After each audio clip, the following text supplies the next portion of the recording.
शेतकऱ्याच्या चळवळी दाबण्याचा जो प्रयत्न भारतीय जनता पक्षाच्या दिल्लीच्या सरकारपासून महाराष्ट्राच्या सरकारकडून गेली 5 वर्ष सातत्याने चालू आहे.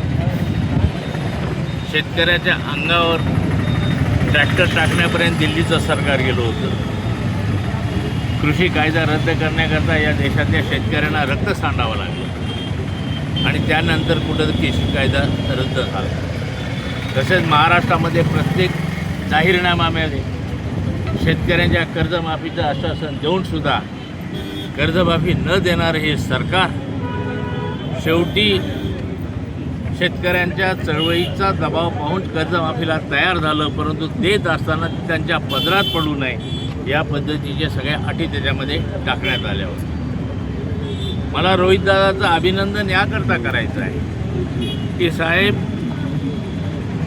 शेतकऱ्याची चळवळ गेल्या अनेक वर्षानंतर तुम्ही एका प्रश्नावर का असेना ती महाराष्ट्रामध्ये यशस्वी करून दाखवली आणि त्यामुळे शेतकऱ्यांचा चळवळीवरचा जो विश्वास गेला होता तो विश्वास या निमित्ताने दृढ झालेला आहे.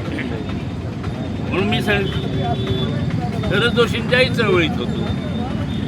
त्यावेळेस गावामध्ये एकच नारा होता की शरद जोशी चंद्राची कोर, सारे पुढारी हरामखोर.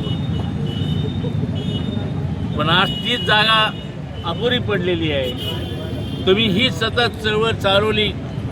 महाराष्ट्राचा मूलभूत धर्माचा आधार शेती आणि शिक्षण आहे आणि तुम्ही या 2 क्षेत्रामध्ये चळवळ करत आहात.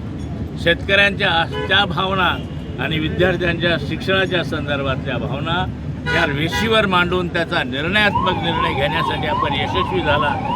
म्हणून शेतकऱ्यांची चळवळ यशस्वी करण्यासाठी आम्ही तुमचं अभिनंदन करतो. आपण सतत प्रयत्न केला तर महाराष्ट्राच्या शेतकऱ्याच्या मनातली चंद्रकोर तुम्ही झाल्याशिवाय राहणार नाही याची मला खात्री आहे. चळवळीचं सातत्य टिक. पेपरफुटीचा मोठा प्रश्न उद्भवलेला आहे. पेपरफुटीच्या संदर्भात काय प्रतिक्रिया साहेब? पेपरफुटी ही ह्या सरकारला लागलेला रोग आहे. हे फोड ते फोड, पेपर फोड, बँका फोड,